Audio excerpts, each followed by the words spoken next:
नमस्कार सर्वांना. स्वागत आहे तुमचं आपल्या करंट अफेअर एमपीएससी या युट्यूब चॅनलवरती. तर आज आपण जे काही इकॉनॉमिक्सचे 15 प्रश्न आहेत, अर्थशास्त्र इकॉनॉमिक्सचे काही 15 प्रश्न आहेत, आज या ठिकाणी आपण आपल्या या सिरीजच्या माध्यमातून घेणार आहोत. तर सर्वांना इकॉनॉमिक्स हा विषय खूप हार्ड जातो असं प्रत्येक जण म्हणत असतो. तर इकॉनॉमिक्स हा सब्जेक्ट हार्ड नसून तो एकदम इझी आणि सोपा विषय आहे. त्याला व्यवस्थित समजून घेणं गरजेचं आहे. त्याच दृष्टिकोनातून आपण या ठिकाणी काही 15 प्रश्न घेऊन आलो आहोत. त्याचबरोबर त्याचं एक्सप्लेनेशन आपण या ठिकाणी बघणार आहोत. तर व्हिडिओ सर्वांनी शेवटपर्यंत बघा. तर चला मित्रांनो, सुरुवात करूयात. पहिला प्रश्न पहिला बघूयात. दीर्घ बेरोजगारी म्हणजे लॉंग टर्म अनएम्प्लॉयमेंट किंवा जुनाट बेरोजगारी म्हणजे क्रोनिक अनएम्प्लॉयमेंट. तर याची काय कारणे सांगता येतील?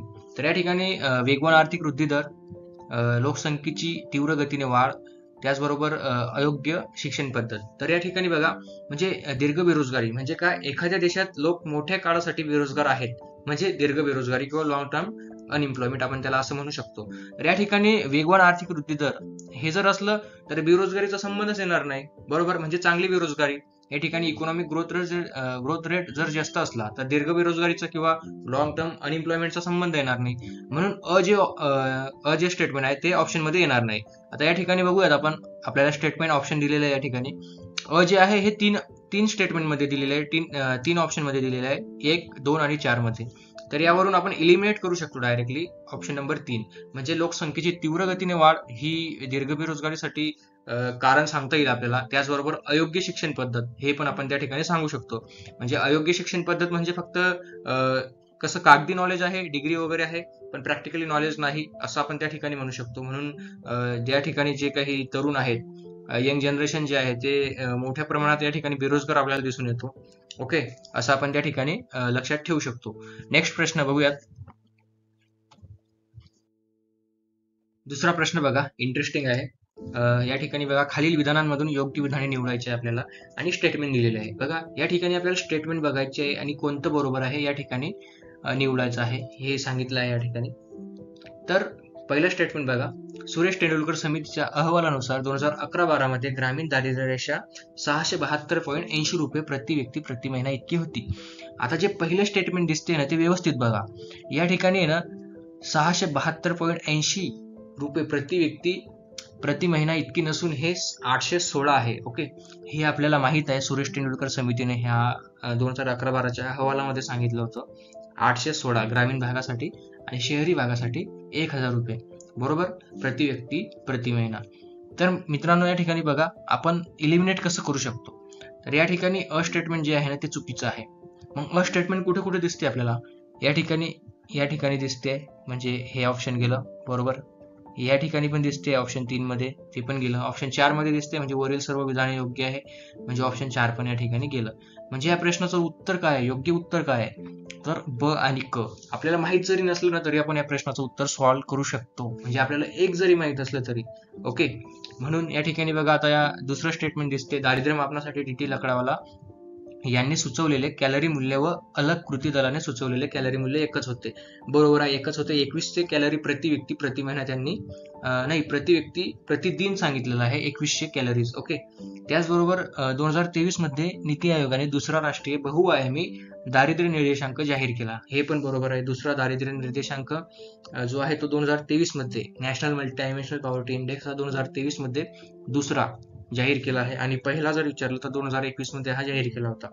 त्याचबरोबर सुरेश तेंडुलकर समितीची जर स्थापना विचारली आपल्याला तर 2005 मध्ये सुरेश तेंडुलकर समितीची स्थापना झाली आहे आणि अहवाल सादर हा 27 नोव्हेंबर 2009 मध्ये हा अहवाल त्यांनी सादर केला होता आणि स्वीकार त्याचा जानेवारी 2011 मध्ये त्याचा स्वीकार झाला होता. ओके, एवढं लक्षात ठेवा.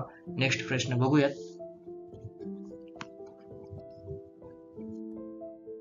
तिसरा प्रश्न बघा, योग्य जोड्या या ठिकाणी जोडवायच्या आपल्याला. या ठिकाणी SDGs म्हणजे शाश्वत विकास ध्येय, त्याचबरोबर सहस्र विकास ध्येय म्हणजे आपण त्या ठिकाणी मिलेनियम डेव्हलपमेंट गोल्स असं म्हणतो त्याला. तर या ठिकाणी बघा, आपल्याला एक माहिती आहे या प्रश्नाचं उत्तर, की जे शाश्वत विकास ध्येय 14 जे आहे ते पाण्याखालील जमीन. ओके, पाण्याखालील जमीन हे एवढं माहिती आहे आपल्याला. यावरून आपण या प्रश्नाचं उत्तर देऊ शकतो. आता ज्या ऑप्शन मध्ये, ज्या पर्यायामध्ये ब च 2 असं ऑप्शन असं उत्तर आहे ते या प्रश्नाचं उत्तर आहे. बघा या ठिकाणी पहिल्याच ऑप्शन मध्ये आपल्याला या ठिकाणी या प्रश्नाचं उत्तर दिसते. तर आपल्याला जर विचारलं की SDG म्हणजे सस्टेनेबल डेव्हलपमेंट गोल्स किती आहेत, तर ते 17 गोल्स आहेत आणि त्यांचे टार्गेट जर विचारले तर 169 त्याचे टार्गेट्स आहे.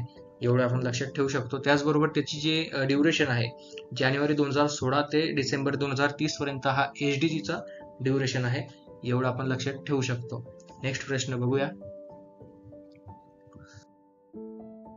चौथा प्रश्न बघा, सागरमाला प्रकल्पांतर्गत बंदरे आणि उत्पादन केंद्रांना डॅश डॅश मार्फत जोडले जाते. तर या ठिकाणी या प्रश्नाचं जे उत्तर आहे ते ऑप्शन नंबर 2 पर्याय दुसरा आहे. म्हणजे ब, क, ड आणि ई म्हणजे पाईपलाईन जोडणी, रेल्वे जोडणी, रस्ते जोडणी आणि मल्टीमॉडल लॉजिस्टिक पॉक्स. ओके. तर या ठिकाणी जे स्टेटमेंट दिलेलं आहे हवाई वाहतूक याचा काही संबंध या ठिकाणी सागरमाला या प्रकल्पाशी येत नाही. तर सागरमाला योजना जी आहे ती 2015 ला सुरुवात झाली होती आणि उद्देश भारताच्या सागरी किनारपट्टीचा आणि देशांतर्गत जलवाहतूक मार्गाचा पूर्ण क्षमतेचा वापर करून देशाचा लॉजिस्टिक क्षेत्रामध्ये बदल घडवणे हा त्याच्या मागचा उद्देश आहे. आणि त्याचबरोबर देशांतर्गत व्यापार व आयात निर्यातीसाठी होणाऱ्या लॉजिस्टिक खर्चामध्ये घट घडवणे. ओके, हा त्याच्या मागचा उद्देश आहे.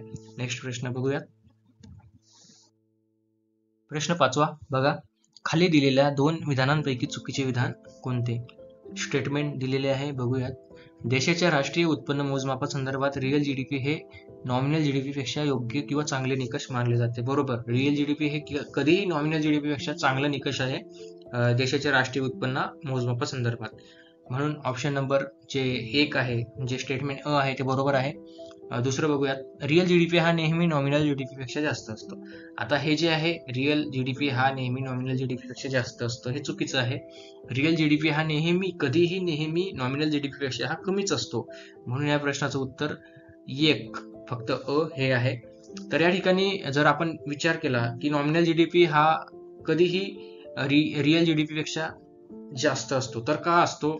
तर चालू वर्षाला ते मोजले जाते आणि त्यात किंमत वाढ, महागाई हा दोष असतो आणि किंमत वाढ सकट आपण राष्ट्रीय उत्पन्न त्या ठिकाणी मोजतो नॉमिनल जीडीपी मध्ये. म्हणून या ठिकाणी राष्ट्रीय उत्पन्न जास्त असते. बरोबर. आणि रिअल जीडीपी मध्ये काय करतो आपण की रिअल जीडीपी हे आधारभूत वर्षाला मोजले जाते म्हणजे बेस इयरला मोजले जाते. या ठिकाणी महागाईचा दोष हा कमी झालेला असतो, त्यामुळे राष्ट्रीय उत्पन्न हे कमी दिसते. ओके, ह्या प्रश्नाचं उत्तर बरोबर. म्हणून आपण त्या ठिकाणी पर्याय नंबर ऑप्शन नंबर जे आहे ए या प्रश्नाचं उत्तर आहे. नेक्स्ट प्रश्न बघूयात. 6वा प्रश्न बघा, दिलेल्या विधानांमधून बरोबर विधान निवडायचे आहे. स्टेटमेंट दिलेले आहे बघा. 5व्या योजनेचा मुख्य भर दारिद्र्य निर्मूलन व स्वयंपूर्णता म्हणजे आत्मनिर्भरता यावरती होता. ब स्टेटमेंट, योजना सुट्टी कालावधीत राबवण्यात आलेल्या वार्षिक योजनेचा मुख्य भर हा उद्योग क्षेत्रावरती होता. आणि क स्टेटमेंट, दुसऱ्या योजनेचा मुख्य उद्देश हा उद्योग क्षेत्राला चालना देणे हा होता. तर या ठिकाणी जो वार्षिक योजना किंवा योजना सुट्टीचा जो कालावधी आहे, आता ब स्टेटमेंट मध्ये बघा या ठिकाणी जो उद्योग क्षेत्रावरचा जो भर होता हा आपण दुसऱ्या पंचवार्षिक योजनेमध्ये दिलेला आहे. म्हणजे 1956 ते 61 जो कालावधी होता त्यामध्ये आपण सर्वात जास्त भर हा उद्योग क्षेत्राला दिलेला आहे. ओके, म्हणून जे ब स्टेटमेंट दिसते आपल्याला ब या ठिकाणी हे चुकीचं आहे. ओके, म्हणजे या ठिकाणी आपण इलिमिनेट करू शकतो. तिसरं ऑप्शन गेलं. त्याचबरोबर 5व्या योजनेचा मुख्य भर दारिद्र्य निर्मूलन व स्वयंपूर्णता म्हणजे आत्मनिर्भरता यावरती होता, तर बरोबर आहे. ओके, म्हणजे 5व्या योजनेचा कालावधी आपण बघितला तर 1974 ते 1978 म्हणजे ही जी योजना आहे ही 5 वर्षाची नसून ही 4च वर्ष चालली होती. बरोबर. त्याचबरोबर दुसऱ्या योजनेचा मुख्य उद्देश हा देशात उद्योग क्षेत्राला चालना देणे. आपण आताच बघितलं दुसऱ्या योजनेचा कालावधी जो आहे उद्योग क्षेत्राला चालना देणे, हे पण बरोबर आहे. म्हणून या प्रश्नाचं उत्तर आहे फक्त क आणि अ म्हणजे अ आणि क. ओके, नेक्स्ट बघूया. 7वा प्रश्न बघा, भारतातील बेरोजगारीच्या संदर्भात पुढील पैकी कोणते विधान खरे नाही? या ठिकाणी बघा खरे नाही असं विचारलेलं आहे. आता भारतात अजूनही अदृश्य बेरोजगारी दिसून येते. बरोबर, दिसून येते. दुसरं बघा, भारतातील रोजगार व बेरोजगार विषयक आकडेवारी गोळा करणारी नियोजन आयोग ही महत्वाची संस्था आहे. तर या ठिकाणी बघा जी आकडेवारी जी गोळा करते ना बेरोजगार विषयक, ती नियोजन आयोग नाही करत, तर ती NSSO ही जी संस्था आहे ही गोळा करत असते. म्हणून आपल्याला या प्रश्नाचं उत्तर डायरेक्ट या ठिकाणी मिळते. ऑप्शन नंबर 2 पर्याय दुसरं या प्रश्नाचं उत्तर आहे. आता तिसरं बघा, भारताबाबत मुख्यत्वे चक्रीय बेरोजगारी ही संकल्पना लागू होत नाही. बरोबर. का लागू नाही होत? तर भारत हा अविकसनशील देश आहे. म्हणजे भारत जो आहे तो मिश्र अर्थव्यवस्थेचा देश आहे. आता चक्रीय बेरोजगारीचे कोण्या ठिकाणी म्हणजे कोणत्या ठिकाणी त्या ठिकाणी आढळून येते, तर भांडवलशाही जे देश आहे, भांडवलशाही ज्या देशामध्ये आहे त्या देशामध्ये चक्रीय बेरोजगारी ही आढळून येते. जे की मुक्त अर्थव्यवस्था असलेले देश असतात, विकसित देशामध्ये सर्वात जास्त चक्रीय बेरोजगारी ही दिसून येते.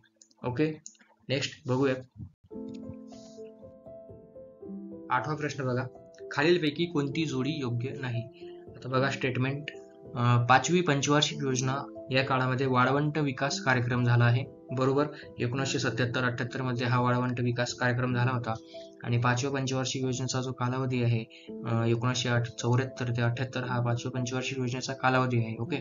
आणि राष्ट्रीय प्रौढ शिक्षण कार्यक्रम हा 6वी पंचवार्षिक योजना दिलेला या ठिकाणी, तर हे चुकीचं आहे. ओके. राष्ट्रीय प्रौढ शिक्षण कार्यक्रम हा जो आहे हा 1978 मध्ये झाला होता आणि ती जी आहे ती 5व्या पंचवार्षिक योजनेमध्येच झालं होतं. म्हणून या प्रश्नाचं उत्तर दुसरं हे आहे. ओके, नेक्स्ट 9वा प्रश्न बघूया. आधुनिक अर्थव्यवस्थेची परिणामे म्हणजे घटक म्हणून कशाचा उल्लेख करता येईल? तर या ठिकाणी आधुनिक म्हणजे मॉडर्न इकॉनॉमीचा जर विचार केला तर डिजिटल अर्थव्यवस्था, गिग अर्थव्यवस्था. आता गिग अर्थव्यवस्था काय आहे? तर गिग अर्थव्यवस्था म्हणजे जी पुण्यामध्ये झोमॅटो, स्विगी वगैरे ते जे आहेत ते गिग अर्थव्यवस्थेचा जो पार्ट आहे. ओके. हरित अर्थव्यवस्था आपण त्याला ग्रीन इकॉनॉमी म्हणतो. त्याचबरोबर ब्ल्यू इकॉनॉमी म्हणजे निळी अर्थव्यवस्था. तर वरीलपैकी सर्व या प्रश्नाचं उत्तर आहे. ओके, नेक्स्ट 10वा प्रश्न बघा, राष्ट्रीय उत्पन्न मोजणीत पुढीलपैकी कोणती बाब समाविष्ट होत नाही? या ठिकाणी समाविष्ट होत नाही. राष्ट्रीय उत्पन्न मोजताना कोणत्या गोष्टीचा समावेश होत नाही? तर बघा स्टेटमेंट, ज्या गृहिणी असतात त्यांनी दिलेली सेवा, त्याचबरोबर सामाजिक देयके आपण त्याला म्हणतो सोशल पेमेंट्स, काळा पैसा ब्लॅक मनी. आता या ठिकाणी या प्रश्नाचं उत्तर वरीलपैकी सर्व. ओके. हा जो पैसा दिसतो हा गैर घटक उत्पन्नावरती असतो. गैर घटक म्हणजे नॉन फॅक्टर इन्कम आहे हे. गृहिणींनी दिलेला सेवा, सामाजिक देयके, काळा पैसा, त्याचबरोबर पेन्शन वगैरे, अनुदान, ह्या गोष्टी ज्या आहे ह्या नॉन फॅक्टर इन्कम मध्ये येतात. आणि जे आपण राष्ट्रीय उत्पन्न जे मोजतो ते फक्त फॅक्टर इन्कमला मोजतो. म्हणजे घटक किमतींना किंवा घटक उत्पन्नाच्या ठिकाणी आपण ते मोजत असतो. म्हणजे भूमी, श्रम किंवा भांडवल वस्तू म्हणजे त्या ठिकाणी लँड, त्याचबरोबर वर्कर्स. ओके, या ठिकाणी आपण ते मोजत असतो. तर या प्रश्नाचं जे उत्तर आहे वरीलपैकी सर्व. नेक्स्ट बघूया. 11वा प्रश्न बघा, सामाजिक लिंग प्रमाणक निर्देशांक 2023 बद्दल काय खरे नाही? म्हणजे जेंडर सोशल नॉर्म्स इंडेक्स याच्याबद्दल आपल्याला काय खरे नाही हे या ठिकाणी विचारलेलं आहे. तर पहिलं बघा, हा निर्देशांक वर्ल्ड इकॉनॉमिक्स फोरम कडून प्रकाशित करण्यात आला. आता ह्या प्रश्नाचं उत्तर पहिलंच आहे. बरोबर.